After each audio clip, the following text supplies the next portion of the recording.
Welcome to Between Two Clinicians, the podcast that gives you a backstage pass into the mind of two therapists. I'm Talia. I'm Adam Luke. We've spent years helping others navigate the complexities of their minds and relationships. In this podcast, we're flipping the script, and we're sharing our own unfiltered insights. No topic is off limits, and no issue too taboo. We're ready to tackle the tough stuff with honesty and empathy. Let's dive in. Well, welcome back. Here we are, another beautiful day between two clinicians. I am Adam Luke, and the amazing Talia Bombola is here with me, and we are here to share some more about this whole married single mother trap. Yes, and the hits just keep on coming because I posted this and I alluded to it in one of the Q&As, and this woman messaged, one of my friends messaged in, and she was like, that sounds worse than being a single mom. I'm like, oh, it was. An actual single mother, like to go. You don't have autonomy. No, you don't actually have complete control over the situation. Right. And so the recap from, if you haven't listened to the most recent episode, not the revisits that we did, but the last episode that we did on what it's like to be a married single mom and the definition, pause this episode, go back and listen and come back to this one. But I would say the best summarization is these two quotes that we just pulled from Reddit.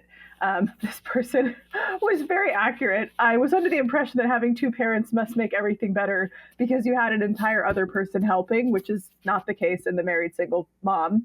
And the other one had said more and more women are realizing it's sometimes easier being a single mom and sometimes easier communicating with other women. And when you realize that yes, is another person in the household who's an adult, but they're not pulling their weight, or they're under the impression it's the person's job, the mother's job, the mom, to do all of the maternal housewife stuff.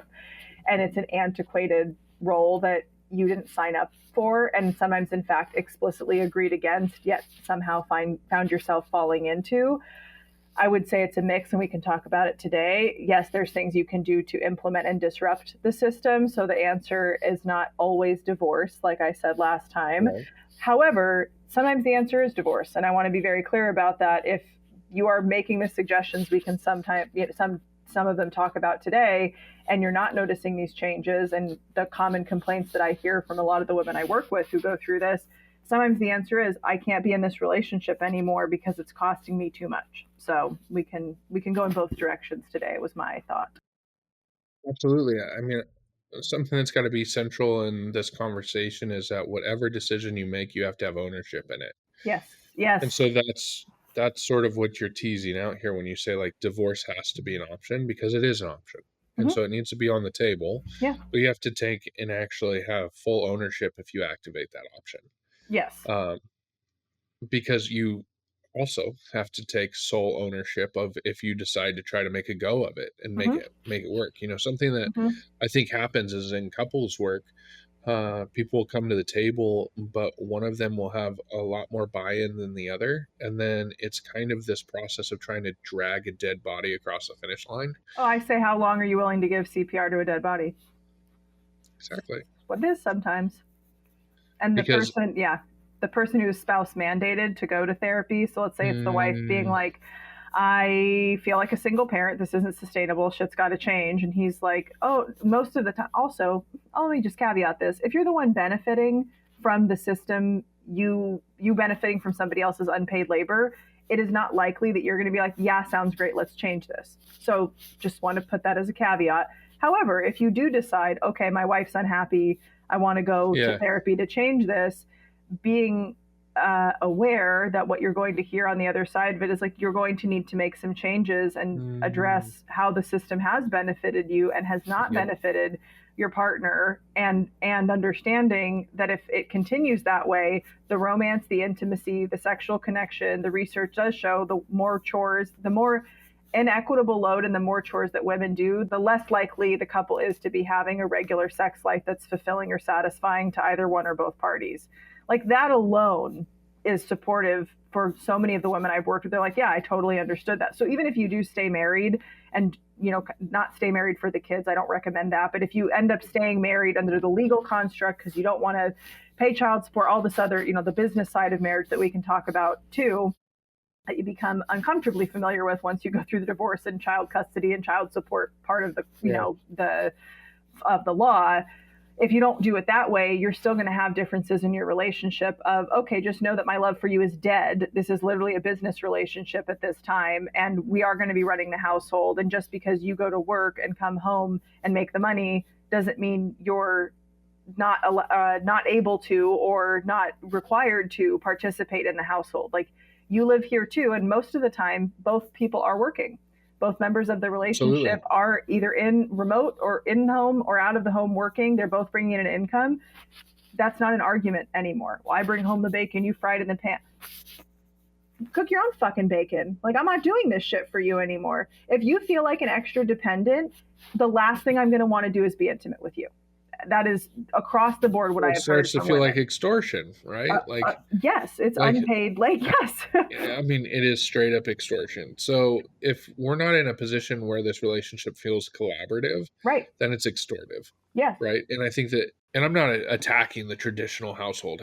I think that there are people that make the traditional household work really, really well, but it has to be under the structure of understanding what we're doing. And the whole roles idea is a bunch of bullshit. Yeah. And the reason why I say that is because it's going to look differently. Like, I can look at some of the healthiest relationships that I've had around me when I was growing up as a kid, and they didn't look like they're supposed to look, right? Like, maybe the husband was the one that cooked all the time. Yeah. Maybe the husband was the one that was actually the cleaner, but the wife was the one that managed the finances and there was more balance. Purchased stuff, like, oh, what new car are we going to get? Right. And what's funny is people say, well, that's not a traditional relationship. And it's like, actually, it was in a lot of ways. It's just that they didn't get stuck in this construct of these roles are mine, because I think that's why we end up seeing families in very poor financial situations, because some men absolutely should not be in charge of the finances. Agreed. It's just not a strength. It's not a skill set. Correct. It should be divided by strength. I'm not here to shame you. I want to say, like, if it's not a skill set, why would we force you to do that? That seems like that's malicious. If I know you're not going to excel at this, but I force you to do it, I'm setting you and me up for failure. Yes. And so this needs to be a part of also how I feel like couples have to have this conversation on, like, when I work with my stay-at-home moms or mothers that are in this position where they're fed up, you know, and I feel like there's an awakening that happens. You either get the awakening. We're in it. Yeah, I know. Yeah. And you're a perfect example of the awakening either happens in the first year of childhood, or the next awakening that happens is when that child's about 17 or 18. Because what's happened is, like, you're sort of staring down the, like, train tracks, which is the life of a beautiful baby. Yes. And you're going, wait a second, I'm going to be able to give you more of me if I give less of me to that person. Yeah. And you're making that decision. Yeah. You're the weakest link. Goodbye. And you fall through the floor. Yeah. I'm unwilling to sacrifice my child. Right. Oh. So, like, I don't want that at all. Nor do I never want her to see me role modeling obligation. Absolutely. That was the quickest. Yes. So that's, you moved through that territory and that decision you made for yourself. Yes. A lot of times people, they don't have the same resources, the same communities of support. That's true. And they go, oh, no, it's only a year, right? And then that's when you wake up and they're 10 years old, and then you wake up and they're 15 and years it's old. Not changing. And there's this constant, like, well, it will get better. Yeah. Well, a lot of times when we haven't articulated what our needs are and said that these are non-negotiables, because that's something that I work with my women, is I say, no, you got to come up with your non-negotiables. Well, what happens when I tell him and he's just condescending and doesn't do it? Then he's already answered you. You want a yes or no? He's literally telling you he's willing to die by 1,000 cuts. Like, and I'm not, most men are not going to make that change unless it is dire. And I think more women, obviously being a confidence and assertiveness specialist, more women need to be, I'm not saying pull the trigger and go get a divorce and file without talking to them. But if you're talking to your partner and brass tacks, not about how you feel, I'm not dismissing how you feel, but solution focused, the way this is working isn't working. Shit has got to change, or I'm leaving, and you will then bear the cost, literally, of Yeah. the unpaid labor, and you and I will split and sit down and look at this and have to go 50-50 or 60-40 or 70-30 on all of the shit that I've been doing. And it's, you will go to jail if you don't pay for it. Which would you like? Would you like to go to therapy with me to make some changes and treat me like an equal? Or would you like to get divorced and be mandated to outsource and pay this and face the music? And I'm not saying you need to be that blunt with it, but I'm saying to our listeners, that is the reality of it, that this is unpaid labor. This is something that needs to change. And the person who's benefiting from the system not changing is going to be least likely to initiate the change or to go along with it. That doesn't mean it's not worthwhile to try to implement, like we touched on last time, the fair play method. What do you see that needs to be done in the household? And life's not fair. Adult life is not fair. But adult romantic relationships can be more equitable. Like you're saying, divided based off of strengths and maybe energy output at the end of the week. If we're both neurosurgery residents and we have 2 kids, we can actually outsource this to a housekeeper, to, like, we don't have to take on the entire load. That's how some families strategize this, as they start outsourcing when it is still the 2 of them and they want to stay in love. So it doesn't get to the point that I just listed. And other families go, okay, well, it sounds like I have this time for this and this time for that. You like whatever, these chores and tasks, your strength is finances, mine is yard work and this and that. And there is somewhat of a divvying up equitably. But oftentimes what happens, again, focusing on the married single mom trend, is this assumption, well, she'll handle all of it because my mom handled all of it. You don't know the inner workings. I'm gonna push back just a second. Okay, like yes. you're on a great thought Yes. train. Like Yes. that, everything you said were correct. Yes, push back, please. Here's where the wife has to come to accept something. Yes. Which is his faulty thought process is true. He has Oh, yeah. he has left things alone and she has done them. It's because of the over-functioning, under-functioning dynamic that's still based off, I say antiquated, but we can call it traditional couples relationship patterns, where we weren't allowed to leave the relationship. We had to be demonstrative of, please don't beat me, please don't leave me, please don't cheat on me. And even if you do, I can't have my own bank account or credit card, so I kind of have to stay. To be honest, I do feel like at a subconscious or generational level, that is what motivates women to be so pleasing and so this, because I don't want to die. I need your provisions and protections as a primal evolutionary thought. But we now, in the last 50 to 100 years, have well evolved. It is pretty interesting, huh? We don't when you need think that. Of for millennia, Yes. You've had to pick someone who would kill the saber-toothed tiger. Yes. And now you actually do live in like in most Western culture, you live in a culture where you can absolutely have the autonomy of your own life, your own decisions. Yes. And that's why I tell women, never give away your earning potential, even if you decide to step away and primarily focus on mothering, which I recommend in the first few years. Never lose your employability and never be fully financially dependent on anyone else. And this goes for even when you're in a parent-child dynamic. How many kids do we know that live at home and are miserable because their parents still control the purse strings? So specifically for married single moms, never get to the point where you're so out of the loop with the finances, or you're in what's financial abusive situations of, I can't leave, I can't do this. I work and strategize and help you to leave those situations. If you find yourself being like, look, it's not going to work with him, how do I make this work? Yeah. So not to go on too long of a tangent, I'll come back to what you said. There is that antiquated notion, though, of we had to do it. We had no choice. It was survival. And now we can provide for ourselves. So I don't have that buy-in anymore. I don't have to be nice and pleasing to you because I can make my own money. I want to be nice and pleasing, but make no mistake, it's not survival anymore for me to put up with all the shit. So I have to stay married and do all of these tasks. We overfunction because it was our survival.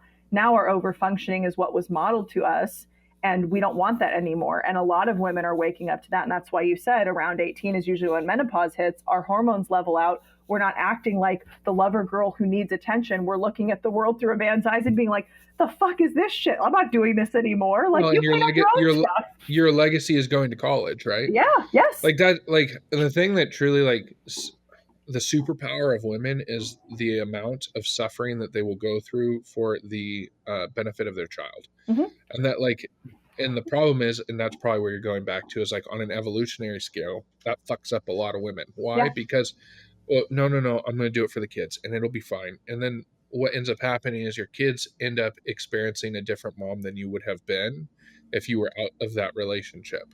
I can attest to that. Yes. And so like, this is why I also say, like, you're not just committing to whether you can commit to this marriage. Are you going to be okay with the person that you're going to become? Because you have to weigh that in there. Mm-hmm. Or more importantly, you have to start being able to phrase it to your significant other of like, I am unwilling to be that person. Mm-hmm. And so I'm not going to be the yelling, screaming, crazy woman. That's not Mm-hmm. it. I'm not going to be hysterical. If that is the role that I am offered here, then I will absolutely cut this house in half and walk out with what is mine. Right. But I think you're also teasing out, we need to, in these relationships, we also need to find out what's a choice and what's a command. So like, I'm in a position of like, my wife was a breadwinner for most of our marriage before she decided that she wanted to be a stay-at-home mom. Mm-hmm. It was absolutely 100% her choice. Never fought her on anything. She actually came to me when she was pregnant with our first and said, I love my job. I want to stay in my job. I said, then we will just have to find out how to make it happen. I said, if you're comfy with knowing that we're going to have $800 a month in childcare costs, like let's just, we'll budget it in and we'll make it work. And then we got 6 months in and she said, I just don't think I can do it. Mm-hmm. I was like, it's back to choice. What do you want? What do you want? And I will support you in it. But when you talk about women like sidestepping their earning capacity, I think, or potentially, we need to have the conversation of like, is this something that you want to do? If it's not, then absolutely. You always have a voice in this. Just because you might be in the most vulnerable position of your life because you're pregnant with a child, there's certain things, doesn't mean that you're helpless or hopeless in that situation. Yeah, that was some of the best advice that I was given, not only by you, but by my multiple therapists that I was seeing at that time, because evolutionarily and biologically, you are, I mean, in some ways, you're not as capable as you once were just because of physical limitations, but that can weigh on you psychologically. And I remember being in the thick of pregnancy and postpartum in those first few months after, before I made the decision. And I was just like, I don't want to live. And I wouldn't say it as a threat. I would say it like, I'm not doing this with you and I'm not going to do this the rest of my life. And he would throw that in my face in counseling and like tell the counselor like, oh, well, she always says this, and kind of roll his eyes. And I looked at him and I'm like, because I'm fucking serious. I'm not doing this the rest of my life. And I had good earning potential. I was the breadwinner. I was all of those things that you listed. And that is like we touched on, not everybody has that ability. That is what gave me the ability to leave and to be able to go, I don't need you. I never chose you because I needed you. I chose you because I wanted you. Now I don't want you or need you. And you're not making this any easier when I'm trying to bring a new life into this world and to shoulder the burden. And yes, I am very good at all of those things because of whatever, hyper independence, parentification. I get praised for it at work, you name it, why I have those traits. That doesn't mean I want to do it forever. That doesn't mean I want to model to my daughter that one partner, woman specifically, has to do all of those roles.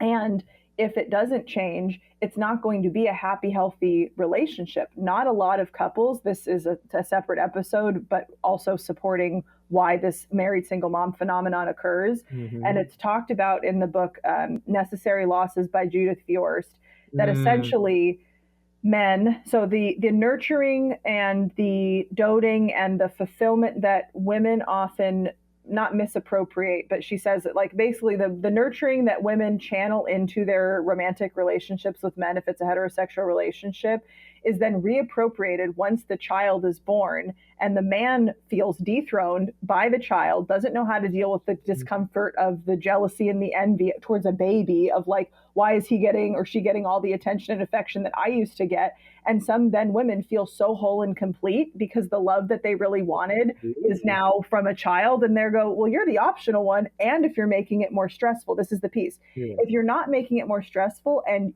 you're still in it, you're not helping. I should correct myself. That's a whole other topic we can talk about today too, because that word specifically, if you're contributing and you're an equal partner and we can still have our bond and raise a family, then you're not the married single mom. No one's going to get it 100% right. You're going to need to negotiate these roles.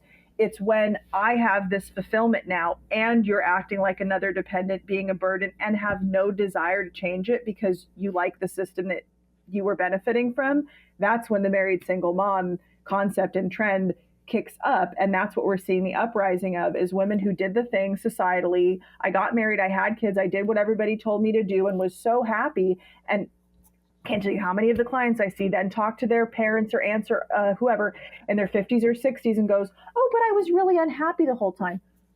Way to bury the lead. Are you kidding me? Well, I didn't want to say anything because all marriages have struggles, and all of these narratives that again, we hear. you gotta be careful on who is recruiting you. Exactly. Because people will give you information and speak into your life as mentors because they're recruiting you to the same level of like misery chaos that they accepted for themselves. Yeah. And being a married single mom is being the project manager without pay, recognition, or time off, or vacations, or sick days.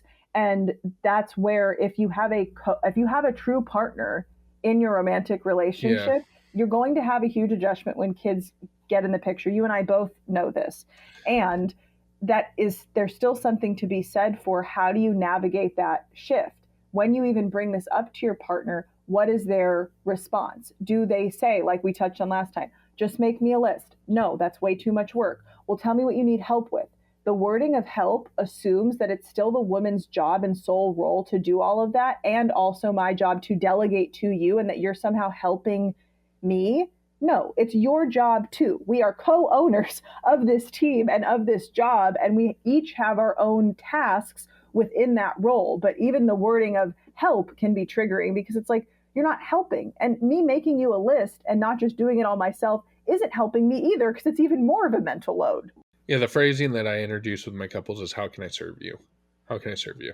Sexy. Let's do it. Love it. Much better. Yeah, 50 Shades of, yes. Yes. It's like, much better. But no, like, it is a way of just being able to like check a person up. It's true. The other thing, if I'm going to just like call out a stereotype or whatnot, but I think plays out a lot, is like a lot of the married single mothers, like you all used to be like, you were the group project leaders, right? So we've always loved leadership. You're used to like, I will take this burden on 100%. We love responsibility. And then we allow inaction of the other partner to start becoming the new normative, because you guys are just like, oh no, I can take more, I can take more, I can take more, until you become that person that you can't recognize, or your body breaks down, and there's all sorts of things. Like, I'll never forget, I had a client that was 24 years old that was in the hospital with heart palpitations. Why? Because this person had just put the world on their shoulders and was like, I don't have a supportive husband right now, I'll make this work, to the point that a doctor told her, like, you're going to be dead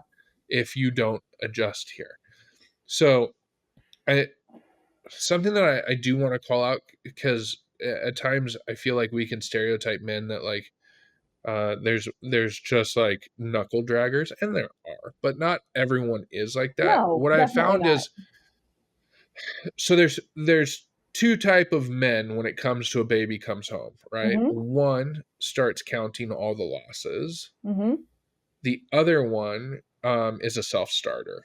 And so the self-starter will find ways to keep himself busy so that he doesn't necessarily feel the negative emotions he's experiencing, such as the rejection, the shutdown, the I'm tapped out, all these other things. But what's interesting is you don't necessarily have anyone who's like fatalized to one position. The non-self-starter actually can be someone who is tasked really well. They're stuck in this position of like learned helplessness. A lot of times you'll see like maybe they had abusive fathers or authority figures in their life. So they're in this position of, I'm too scared to make any one decision.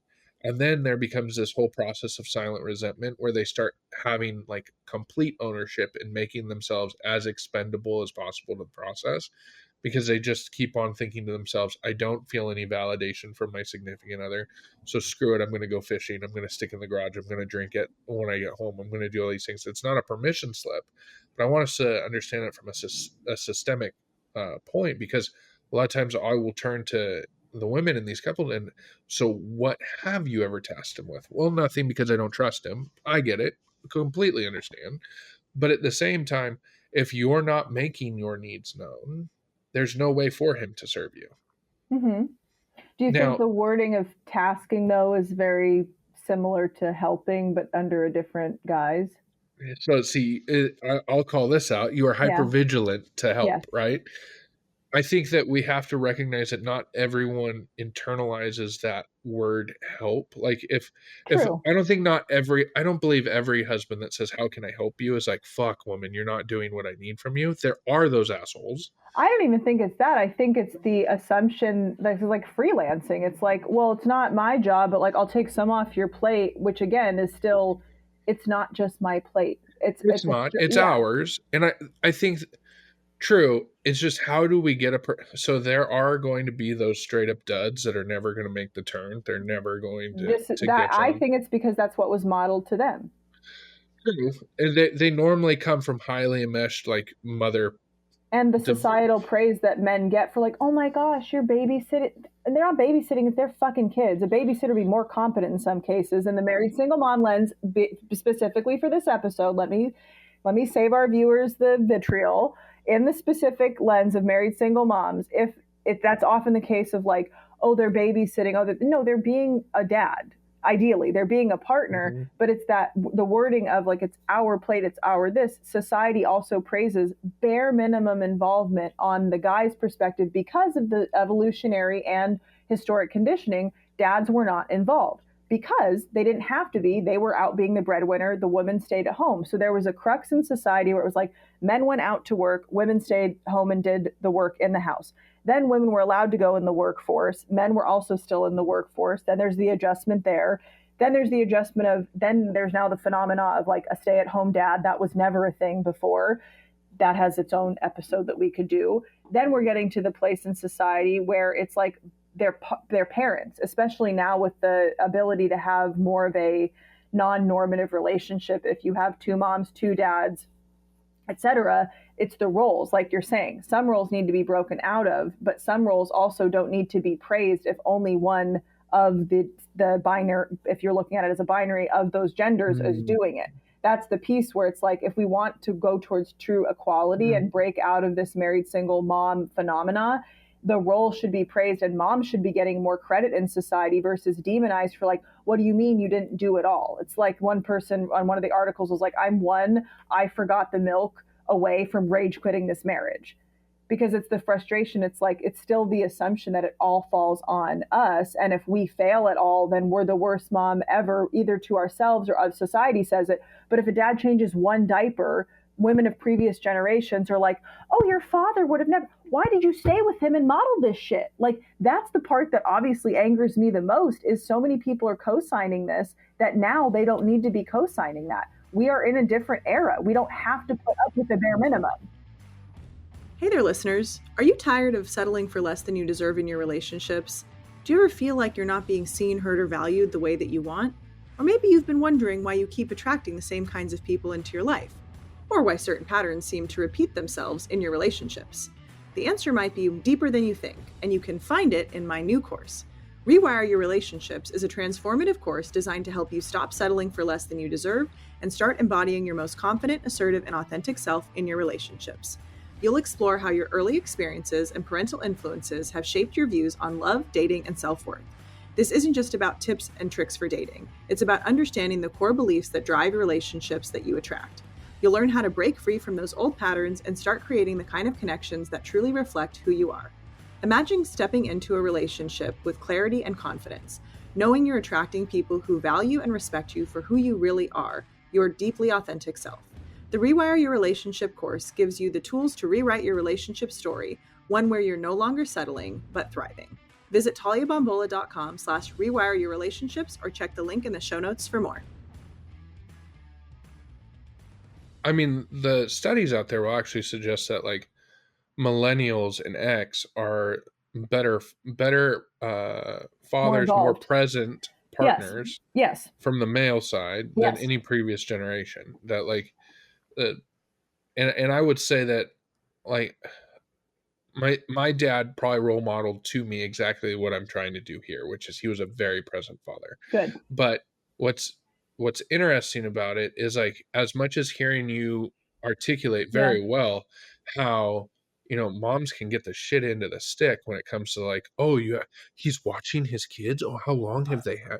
Like, it's also weird to be on the other side and be a very present father because, I I'm not going to say I don't appreciate when people acknowledge it, but it's also weird. So like your whole thing of like, I do it constantly with Jill, a couple times a month, where I'll tell her to go take a hike. That's our phrase. Go take a hike. You are tapped out. You are burnt out. Go do something. Whether you need to do a petty, or you need to call your mom, or you need to go out with a girlfriend, Recharge. you need to disappear. Okay. And what's interesting is hearing then, like when I'm out and about. So here's a problem.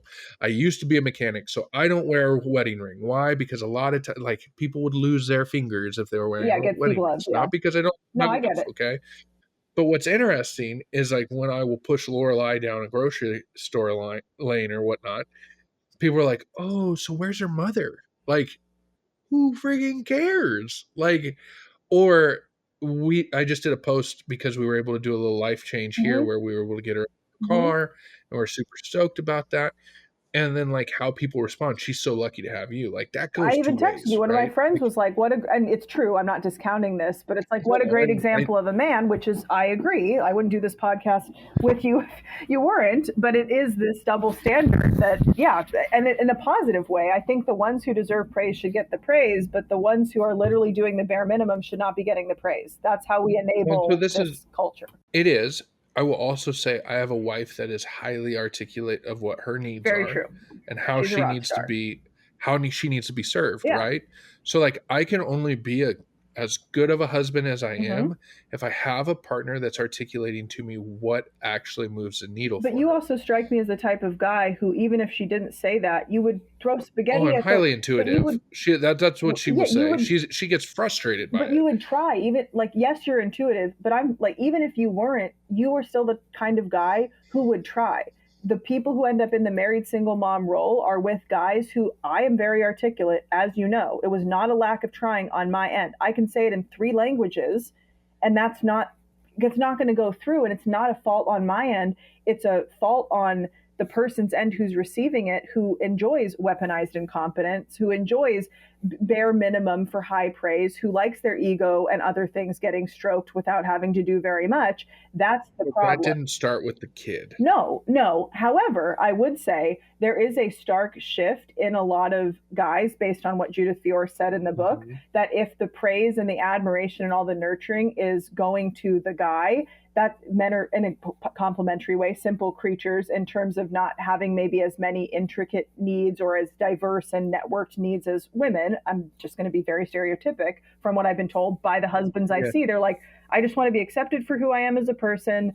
A thank you every now and then would be great. And then if they keep in mind, if my wife keeps in mind things that I like appreciate and gives me time to be myself, like, again, more basic than for us and also for many years we had to suppress our wants and needs. So there's kind of an uprising and it'll all level out. But there's something to be said for, yes, even if there are certain elements of that before having a child, like you said, there is a switch that flips for some guys to go, it's not all about me anymore. I need to contribute and be equitable because I want to model something different for my child. But the ones who continue with the weaponized incompetence continue with, I'm not done being the baby. I don't want to cut. And like you said, it's usually from the enmeshment. They're searching for a mom. They're searching for a maternal figure. And when new life comes in and a triangulation and analysis, like when a triangle comes in and they can't handle it, they'd rather just let their wife fall into the role of what they viewed their mom do, which is do everything for me the way my mom did. That's kind of what they're after. I'm never into letting, like, men don't get to become the bitch. And what I mean by that is so baby comes home and all of a sudden it's like, well, then nothing was working. And I pulled back, right? Like, you're not allowed to take this position of like all of a sudden victimization when you were 50%. You knew what you were doing. Yeah. Right? Like, but what I think, like, I'd want to tease out in this moment is you're basically highlighting that these relationships that start and are significantly codependent then create very toxic situations when that codependency can't be continued. Like when you can't lavish the praise on them or move the needle however they want. And in these relationships, when I've seen them through my therapy lens, is like normally they are very passionate, very physical relationships. And then when that gets removed, it's almost like that was the only area in which this man was going to allow himself to be engaged or active because it fed his ego. Now you've stolen his cookie, and he's again a 3-year-old that's full of rage and frustration. Mm-hmm. So I think that this is also like, how do we not get to be that single married mother is probably also looking at like, why am I getting into relationships with highly insecure individuals? Totally. 100% look Like- and taking ownership from the jump to the moments along the way. And I obviously, you know my story. I've been candid with you. I'm not sharing it fully yet, but there was a stark shift. The person who was presented prior to conception, yes, there were elements of like, I don't love this behavior, but there was sustained change once it was requested. I don't like that. Like, we were able to communicate about it. And then in true NPD form, once the child comes in, the veil was lifted. It's like, well, I can treat you however I want because you're pregnant and you're not going anywhere. And my pregnancy was determining, no, I actually wanted to leave like very soon in. You know that story. I wanted to leave very soon in, but I felt this primal evolutionary pressure. What if it changes? Not the codependent hope. What if it's different? It was like, I literally never done this before. Am I most vulnerable in my life because I'm pregnant? Like, I don't know what's going to change, full well knowing I was ready to leave. That was not off the table, but it was more I'm making a choice for somebody, not just of myself. Like, I'm making a higher and best good choice for this child. And what would I regret more? Leaving now and not knowing, or sticking around and staying too long? And that's where I didn't stay too long. I stayed as long as I needed to get the information I needed to know it was not going to change. I think for people who continue past that point, that's also where the codependency comes back into play. But I do want to point out, there are people who are very deceptive, and it's not about codependency. It's, I'm going to use this person as my subjective object and get what I need from them as a supply, come hell or high water. And it's not as obvious as, like you're saying, with codependent relationships of the overfunctioner, underfunctioner, I'll do everything for you. Because we also have the societal narrative where women are ready to we're more successful younger. There's more graduating college now. They're higher earning. Our pool of equitable partners in a hypergamous relationship is much smaller. So the narrative is, you wait for the guy who may not be as far in his career and not codependent, but like, you kind of got to wait for him to grow up a little bit and hope that the loyalty and other traits stick around. Or you find somebody who's in a much different field than you, but might not pick you because you can't bear children. Like, again, so much of a societal thing that goes into why women become.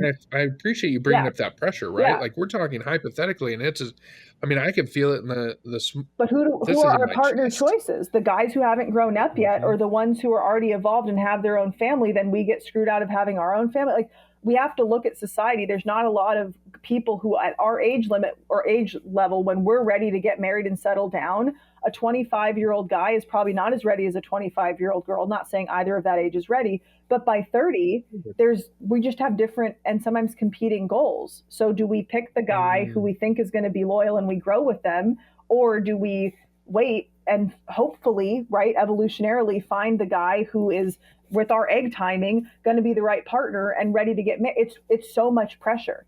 I did not realize. I knew it, like, we've talked about it. I didn't know it until I had a kid and all that pressure was released from my brain. I was very clear. I didn't want, she was not planned, not unwanted. This was not a planned thing. So that was also why in my situation, I would have never chose to have a kid with him. That was not a choice. That was an unintended byproduct that we made the best of, and I don't regret her at all. And if she ever listens to this episode, you are the greatest gift of my life, and I would do it all over again 10 times to have you. And I'm so glad that the universe delivered you in this way. And I still wish I could have given you the model of what an equitable partner is. And that is the exact fucking moment, being a married single mom, that I'm like, wait, that's still an option if I leave. I still actually can have the relationship that I dream of and then want to build and model to my daughter, just not with the person I had her with. And that was the freeing moment and all the resources that I'm like, I'm not doing this anymore. And I left. So there is hope on the other side. And I did try. I bought the Fair Play card deck. We were in counseling. it's worth the try, because also when you leave, you know that you've done everything that you can and there's no looking back. Yeah. And that's the freeing Well, feeling. right there. So you tried because you needed to make sure that there was no stone left unturned. Totally. But in the end, he was extremely consistent, even if he didn't use the same words, at what his level of buy-in and his level of investment was going to be in this relationship. Yes. And I think that this is where I would really want to encourage, if you find yourself feeling like you are a married single mother, you need to start paying attention to his actions more than what he's saying. Yes. And because I also, like, I have sat with couples and I have gotten teary with the men saying, I do believe you want to be this person, but you don't show up as that person. Mm-hmm. Like, I do believe when people are like, well, no, I want to be closer to you. Wanting is one thing, doing is another. Yeah. And we have to cross that bridge of, like, just because you have some level of a desire, you don't back that up with any actionability. Mm-hmm. So if you want to be close with me, if you want to have connection with me, then let's do it. And that's why I work into that spot of, how can he serve you? What can we delegate? How can we bring that mental load off of you?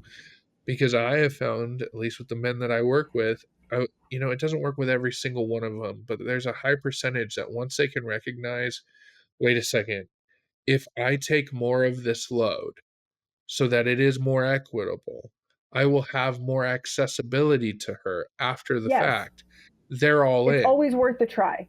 I want to be very clear, even for my jaded ass outcome, I don't regret trying, because also it's great content. It's great for my job. It gave me a lot of good life experience. Like, again, I do a lot for the plot. I don't regret it. I always think it's worth the try to have the conversation of, I miss feeling close to you. Let your partner have the opportunity to go, me too. I think it's because this isn't equitable. I feel like a maid. I feel so burned out. I want to cuddle at the end of the night, but I have 900 other things on my list. And if I tell you that, and I come downstairs the next night and you've packed the kids' lunches, maybe it's not perfect, but you did it. And you're like, I didn't write the note. I'm sorry I didn't do everything on the list. I didn't write the note, but I did most of it. Like, does this give you some more time to go cuddle? Like, even that's a step in the right direction. It's always worth the try to go to your partner and say, I still want to be close to you, and let them, like you said, words, actions, show you, do they have that same desire, and can they act on it in a way that matches what you're saying in those direct expressions of wants and needs. That's what I think. Yeah. I have a really cool intervention for this. Is normally I'll send, when I can feel my clients are like locking, like, what are the options? What are the strategies available? I ask them to go get like 3x5 cards, and I say, just write down what you think is on the table right now for this relationship. Like, what is your level of buy-in? What do you want to do?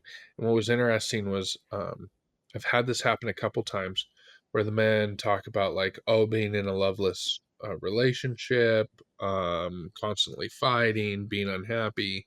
And then the woman will normally drop that card of, like, divorce or separation or moving on. And it's been powerful because in those moments, I'm sorry, that was on the table. That was always on the table.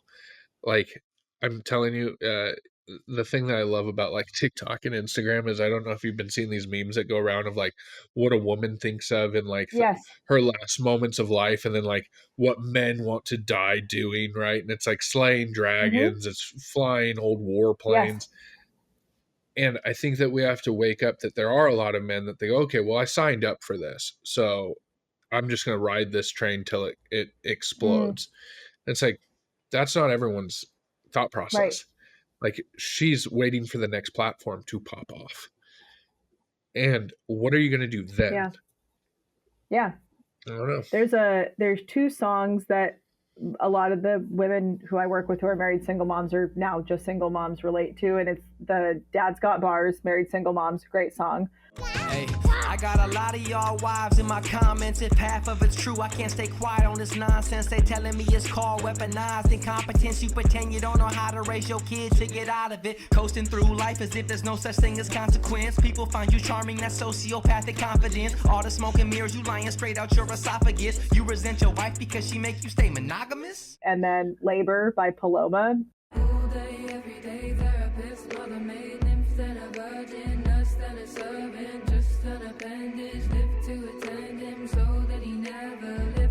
finger 24/7 baby machine, so he can live out his picket fence dreams. It's not an act of love if you make her, you make me do too much labor. If I ever need to get a great session at the gym, that is the song that I go to, because that is exactly how it feels to be a married single mom. And I think the reason why this is rising in society also is because of many confluence of factors. We, in so many ways, did such a service to women by sharing that they can be all that they want to be, but we didn't at the same time then think to raise boys to men differently to support the kinds of women that we are now supporting to be like a powerhouse. Like we just kind of missed, we were focused here. We didn't, and this is not all bashing men. You know, I have a great brother. I have a great relationship with my dad. I love men as an overall. In fact, if I didn't, I wouldn't have stayed as long as I did trying to make the last one work. Like I have a great respect. I have great guys in my life now in that capacity instead of that partner. Like there's a much different view that I think I'll own it. There's a much different view I have going and looking at what great men are capable of, and also understanding if a great man is capable of being great and doing that, that does not then mean that the one who isn't exhibiting that is all of a sudden magically, just because we want them to, going to be doing that. And so it's not bashing men. I don't want to say that. We also as a society have done a great disservice preparing men for the emotional labor that women want out of men now. Like there needs to be a reckoning for both sides on this, and to make it more equitable, because I've talked to guys too where the not as many as the moms because of, again, the societal constructs, etc., this experience where I still wanted to be close. I didn't want to get to the point of being a married single mom. I didn't want to be put in this position, but oftentimes it gets worse as the kids get older, and his career didn't take a hit because he wasn't the one who had to take time off work and ruin his body or sacrifice the body, so to speak. And oh, you'll stay home, oh this, oh that. And then it slowly, right? The misogyny slowly starts to creep in a little by little, and then sometimes all at once. And there's a certain level that is reached in these relationships, specifically of married single moms who leave, where you can't unsee it. You have enough evidence to go, this is not going to change despite my best efforts. And I want to speak into, at that point, when you've tried everything, it's a healthier model to have no one. You can come from a broken home, even if you have two parents living in the same household. That was something I wrestled with a lot, trying to make a decision of, should I stay? Should I go? I don't want her to come from this. I don't want to. It was the healthiest thing for her. And I stand by that till the day I die. It would not have been healthy. I was a shell of myself. I was miserable. I was overworking. I remember being pregnant one time and leaning over. I couldn't lean in the washer. And he's like, how long am I going to have to do this for you? Excuse me? Like the amount of things that I could list off that I'm like, you ruined pregnancy and postpartum for me on principle. That it was like, that's a trauma I'm still working through if I ever even want to do that again, because of how terrible and how much joy I didn't get to share in that. That's where these married single moms are coming from, is I wanted to be in this with you. I wanted to have a partner, and I actually was very explicit about my wants and needs, but you still wanting to be the baby and not be individuated from your family of origin at times because they were still getting coddled. You have to grow up. And that's where picking, like you're saying, picking better models, picking better examples of the men that we want to see, and being with them long enough to vet that is one way to hopefully prevent this. But I don't want anyone's side to feel blamed. If anyone's side should feel blamed, it's the ones who are listening to this and going like, oh yeah, I'm not going to make any changes. But it's not your fault. If you picked somebody and you gave it a try and you got to the point of like, this isn't going to be healthy, it's okay to leave. That's the message I want to leave our listeners with. If you are listening to this and going, I am a married single mom, you don't have to stay that way. It does get better. It's going to be hard for a while, but there are resources and it does get better. You will not feel the pain and loneliness that you're in, and it's not worth crying in your journal and feeling miserable and modeling this to your kids, because what's worse is, yes, you crying to yourself. What's worse is your kid coming to you one day and being in the same situation and potentially saying like, well, I did what you showed me. Make sure it's something that you're proud of, that you showed them and that you modeled. Yeah, I mean, the thing that I don't think can be any more heartbreaking is when you see like your daughter go pick the version of Chills. the man who destroyed your Full life, body right? chills. So like, That was my hope to never yeah, have that happen. And I was like, I'm and out. it's like, no, I can't do it. No, she needs a better And model. so, I mean, my encouragement on this as well is like, at some point we have to make sure that we're not shaming ourselves when we put on the parachute. No. Like, all you're saying is like, I can see this plane is going to crash, and I'm going to start to prepare. Yeah. Now, I think you do owe it to your significant other to tap them on the shoulder and say, I think the plane is Give them a chance. Yes. If they're like, oh, no, it's fine. We're good. It's okay. You can stay here, but I still have a door. I still have a parachute. You stay, I'll go. Yes. Yeah. Leave when it's time to go. That's nebulous for a reason, because you will hit that threshold one day and it'll be like. At that point, it's the clearest answer available to you. And I will say the clarity keeps hitting now that I'm doing all this trauma therapy to process it. Those moments like that and those comments are coming through more and more. And I'm just like, you mother. I am so happy I'm gone. And I would cut a bitch if I heard anybody say that to my kid. Like the level of mama bear that got activated in me protecting myself and her when I would hear this shit. Like, yeah, I'm all spare our listeners all the other comments. I'm sure they'll come out over time. But like those things, go back and read your journal, go back and read your diary, go back and think of moments where you needed them and you had a dependency need that you expressed and they did not cater to you. That lack of attunement, I can promise you as a therapist in this position, it will come out with your kids. However misattuned you feel because you're the married single mom, that is how they will parent. So take a look at how they look at dependency and responsibility. And if they abdicate it or they're like, that's somebody else's role, then let it be somebody else's role. Like you talked about last time, they often go find a pseudo girlfriend or a nanny or whoever to take care of the kids because they don't want to do it. And it's heartbreaking, but don't let that make you go back. It's just further evidence of like, I'm glad I left. Well, yeah, because they're looking for a subscription. They're not looking for a relationship. Correct. And that's what I find happens so quickly. Is it because they can't sit with themselves because they're insecure in sitting with themselves. A lot of times they won't process what that trauma was like for them as well. Because you may be the first person in their life to say, I won't put up with your bullshit. That was me. And so it is a watershed moment of like, oh, wait a second. I've never heard this before. I've never had this level of pushback.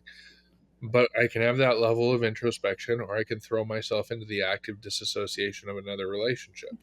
And that's where we go. Yeah. It's easier being an actual single mom for me and for a lot of the moms I work with. Not that I'm not trying to give false hope, but for those of you who are on the fence listening to this, the very specific archetype path that we went down, not shitting on guys, but the guys that fall into this category where you're choosing to leave, if you're a mom listening to this, there's light on the other side if you make that choice. You just don't lie to yourself. It's going to be difficult either way. Pick your heart. You want to cry for 6 months, or do you want to cry for the rest of your life and potentially ruin your kid's life? Yeah. One day you're going to have to look at like what runway you do or do not have left. And you'll have to ask yourself whether or not the ride was worth it. I would rather in 50 years regret it if there was moved mountains and something changed. I would rather kick myself and go, man, I should have stayed, than kick myself and go, why didn't I leave sooner? Well, even to close it out with that, we should be stoked when our exes actually become better versions of themselves. That means our children win, right? Like, yes. For the co-parenting model, yes. Like, I'd agree. Like that's awesome. I'd agree. But like there is sometimes I've had clients come in and they're filled with regret because all of a sudden their ex person has become the best version of themselves. They've had that like coming to Jesus moment or whatever it is. And like, oh, did I give up too soon? Or did you do what was right for the variables to be there for the necessary change? Like if you had left, would have he ever been able, or hadn't left, would have he ever been able to become this version if you guys were stuck in this constant game of who can stab who first? And sometimes it's a real change and sometimes it's a false change. If you have kids with a person, hope that it's a real change, but stay cautious and teach your kids to be critical thinkers and discerning. So they don't end up with some of the same traits or fall in the same traps. So yeah, you're welcome for all of that. Hopefully you're still going to be a listener for our next episode. If there are other trending topics that you like, please message in. If you liked this episode, if you need help, obviously you can DM either of us. We're happy to help you, and we'll see you next time. We appreciate you guys lending us your ears. And we'll talk to you soon. Thank you so much for listening to another episode of Between Two Clinicians. We would so appreciate if this episode resonated with you, for you to share it with somebody, and also find your favorite podcast platform and like, rate, and subscribe to the podcast. We would love to attract more listeners just like you and have this message be spread to whoever needs it. So thank you so much for listening, and we'll see you next time.